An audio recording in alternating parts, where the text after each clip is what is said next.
How's it going, guys? Today I'm going to be featuring the Amalfi, the Tier 7 Italian cruiser.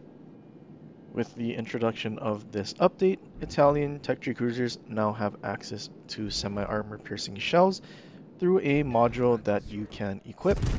This game I decided to throw it on and see how different the Amalfi plays, and is SAP really worth using over HE?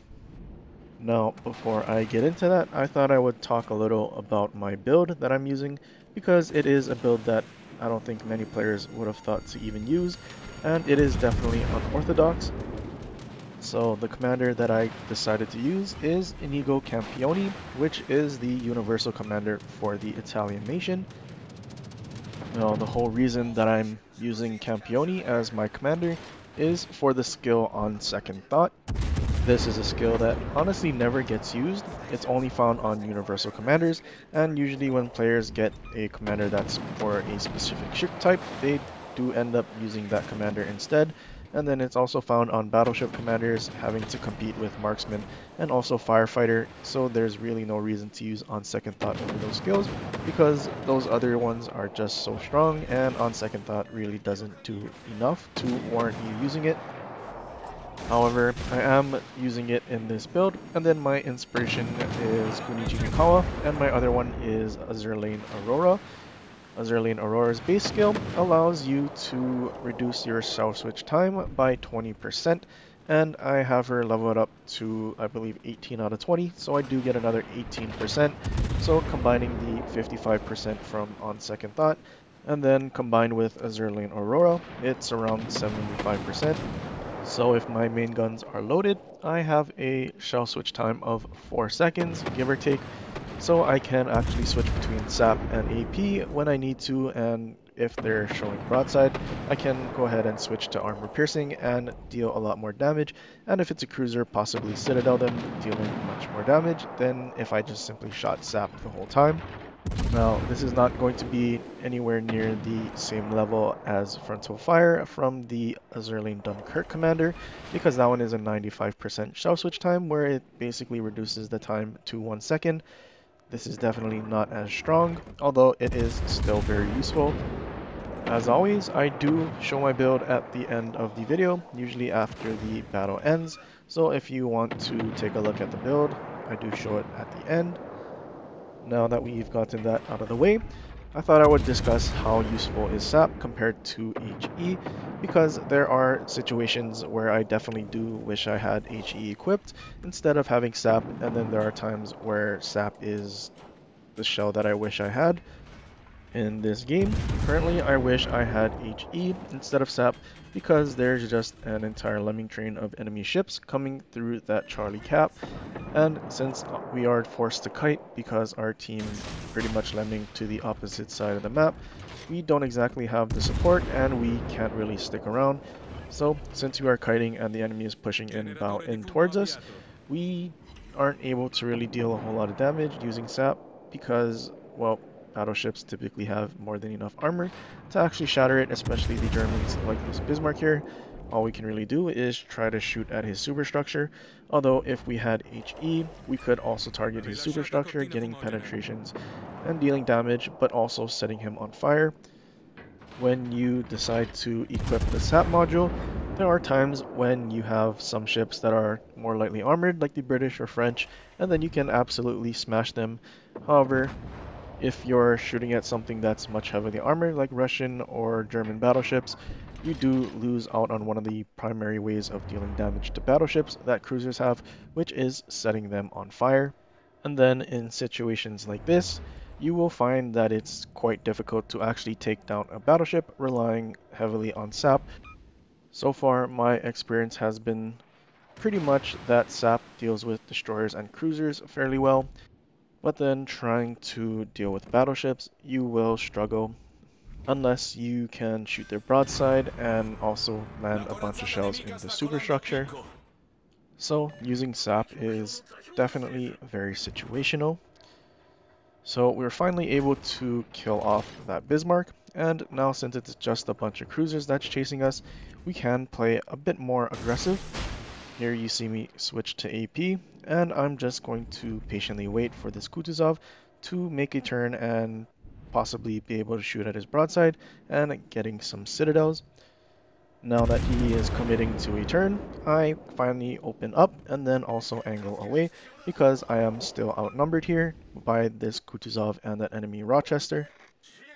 Now our CV at this point is just spamming a bunch of commands, so I just simply decide to ignore him and just simply focus on the two ships that's been chasing me the whole game. One of the bad things about using the national voiceover is the fact that, well, the commander is speaking in Italian, so I have no clue what he is saying, but he actually said the enemy destroyer was spotted. And at this point, I've pretty much also tunnel visioned on this enemy Rochester and Kutuzov, so I decided to start turning back in. Our Kaga is still spamming commands, so I was ignoring him, and I'm just simply going to push back towards this Rochester. I don't actually notice that there's a destroyer that sailed on the edge of the border around Alpha and actually bypassed all of these battleships that's sailing through to chase after our carrier. Also, as a CV, it is your duty to try and find destroyers and spot them for your team. However, he didn't do so until it was pretty much too late. Only now, when I actually look back, do I realize that there's an enemy destroyer chasing him, and he is basically on the edge of my firing range.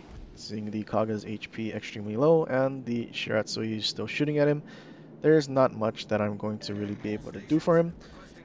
I do not really want to shoot my guns because I want to do my best to stay undetected as I close the distance with this Rochester, because he does have a terrible firing penalty in smoke at 9.2 kilometers, and since he is shooting, he now gets spotted and we can approach his smoke pretty much undetected.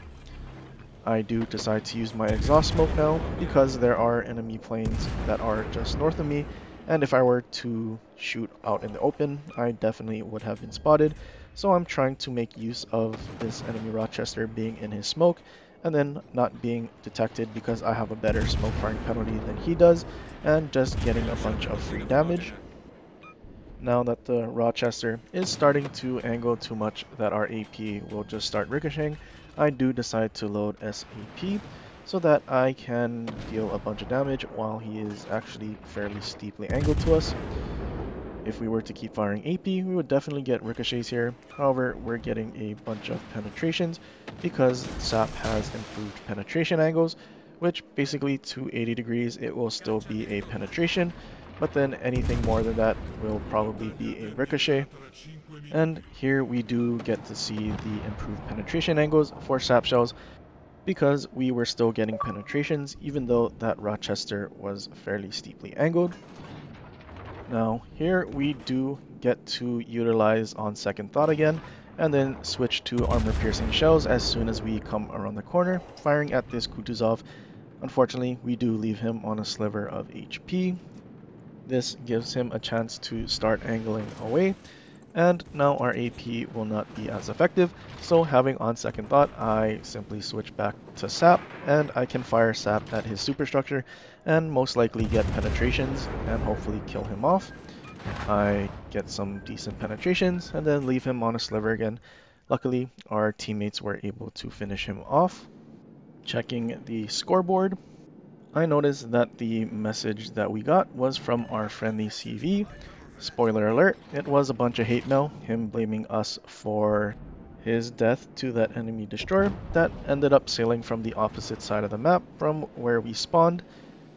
That destroyer was never spotted sailing around Alpha. I'm sure there were torpedoes that were launched at our friendly ships that went through Alpha, and the CV never went to spot him once. He's salty enough to drop his last squadron on my ship instead of being any sort of usefulness to the rest of the team by finding where the enemy destroyer is, or even where the enemy carrier is dropping fighters. Luckily, we do have a friendly Cleveland who is going towards the A-cap where the enemy Shiratsuyu is, and he does have a radar and catches the destroyer in it, and we do have SAP loaded. He has about 1 bar of HP left, and we do fire a salvo, and with 4 penetrations we're able to kill him off. So in this game, definitely demonstrated the weaknesses of SAP and the lack of having HE, struggling to deal with heavily armored ships. If you're ever forced to kite away from an enemy push to try and slow them down, you are definitely going to struggle to deal any sort of meaningful damage to them. But then there are those other times where you can be out on a flank, punishing broadsides, or if you're able to catch a destroyer off guard, you can absolutely wreck them. Here, I take a look at the message, him blaming us, like I said, and then also blaming the group that I'm playing with. I'm playing solo, so I have no idea what this CV player is talking about. Even if we had noticed the destroyer from the start, there's not really much that we would have been able to do in order to save him.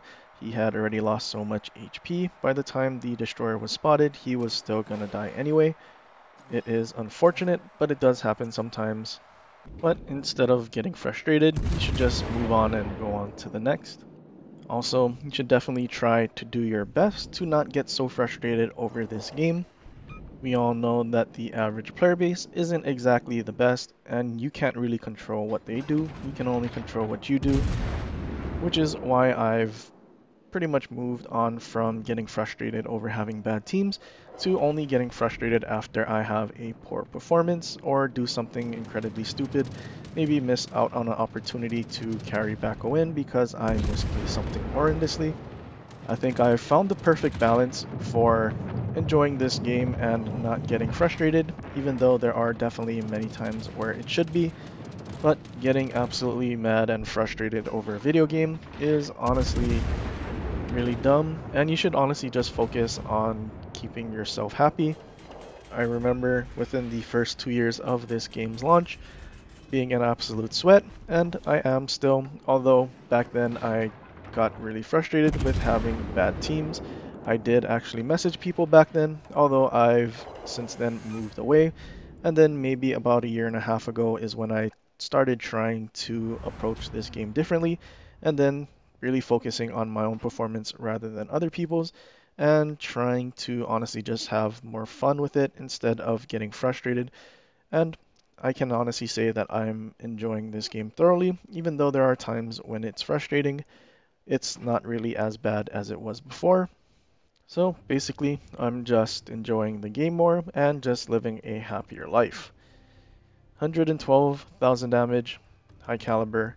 Not a whole lot of damage done through sap because we were pretty much forced to shoot at a bow-in battleship. In this situation, HE would have been definitely more useful, although we did finish with 3k base XP.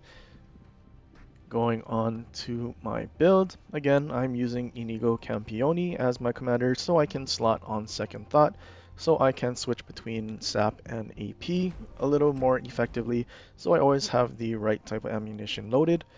Now that I've actually leveled up Azerlian Aurora, I might consider using on second thought and Aurora as my inspiration for some of the British battleships.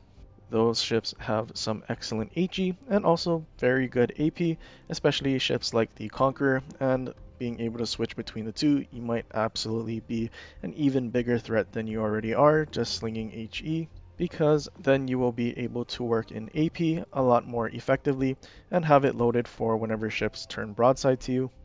Now, like I said, this build that I'm using was basically something that I decided to use out of the blue, and it is definitely unorthodox. You might honestly be better off using Luigi Sansonetti or that other Italian commander. I think his name is Francesco Mimbelli.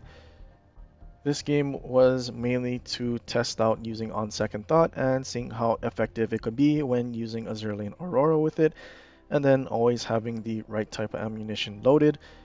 It did work out fairly well, although in this game I didn't really get to use it nearly as much. I think I pretty much only used it twice, but when I did actually get to use it, it was very effective.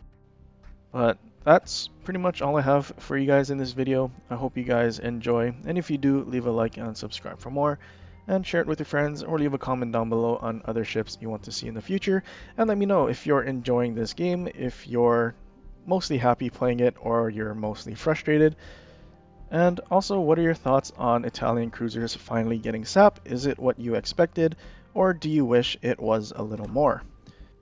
Anyway guys, until next time, aloha.